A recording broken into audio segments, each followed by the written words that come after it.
ایک گاؤں میں ایک بنیا بھی رہا کرتا تھا جس کی ایک دکان بھی تھی جہاں سے لوگ اپنے روزمرہ کی ضروریات کا سامان لیا کرتے تھے اور ضرورت پڑنے پر بنیے سے قرض بھی لے لیا کرتے تھے اور پھر بنیا ان کی گردن پر سوار ہو کر انہیں سود و بیاج میں پھنسا کر اپنی چکی میں پیستا تھا۔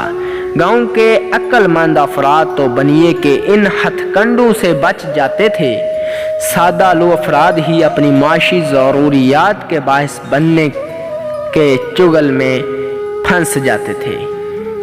ان میں سے ایک رحیم و کسان بھی تھا جو اپنی کم آمدنی اور بیوی سے بے جا فرمائشوں کی باعث اکثر بنیے کا مقروض رہتا تھا۔ رحیموں کی بیوی اپنے شوہر کی آمدنی کی بجائے اپنی فرمائشوں کا ڈول ڈالے رکھتی تھی، جس کی بنا پر رحیموں اکثر پریشان رہا کرتا تھا۔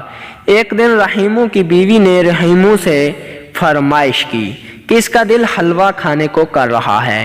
خدا کرے رحیموں نے بنیے کا ادھار چکایا تھا۔ بیوی کی بات سن کر رحیموں پریشان ہو گیا اور اپنی بیوی کو سمجھانے کی کوشش میں، مگر رحیموں کی بیوی غصے میں آ گئی اور اس سے لڑنے لگی۔ بیوی کی لڑائی سے تنگ آ کر رحیموں بنیے کی دکان سے سامان لینے چل پڑا۔ راستے میں سے اسے ایک پڑوسی ملا جس نے اسے پوچھا کہ وہ کہاں جا رہا ہے۔ رحیموں نے بتایا کہ وہ بنیے سے کچھ سامان ادھار لینے جا رہا ہے۔ اپنے پڑوسی کو بتا کر وہ بنیے کی دکان پر پہنچا۔ بنیے رحیموں کی شکل دیکھ کر سمجھ گیا کہ اسے ادھار چاہیے۔ بنیے کو تو رحیموں جیسے افراد کی ضرورت ہوا کرتی تھی۔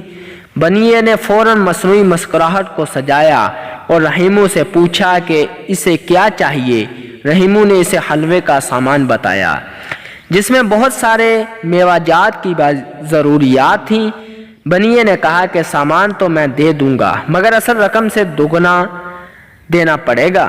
رحیموں اپنی بیوی کی چک سے پریشان تھا۔ اس نے بنیے کی بات پر حامی بھر لی اور سامان لے کر اپنے گھر کی جانب چل پڑا اور سامان لا کر بیوی کے ہاتھ میں دھر دیا۔ بیوی نے بہت سارا حلوہ بنایا اور پورے محلے میں بانٹا۔ مفت کا حلوہ کھا کر سب نے رحیموں کی بیوی کی بہت واہ واہ کی اور رحیموں کی بیوی کی آنا گباروں میں اور ہوا بھر گئی۔ چند دن بعد بنیے نے رحیموں سے رقم کا تقاضا شروع کر دیا۔ رحیموں کے حالات ایسے نہیں تھے کہ وہ بنیے کا قرض واپس کر پاتا۔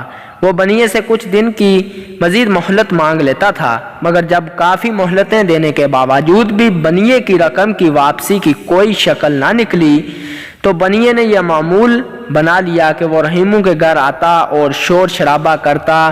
رحیموں مارے شرمندگی کے پورے گاؤں میں اپنا سر جھکاتے گھومتا رہتا۔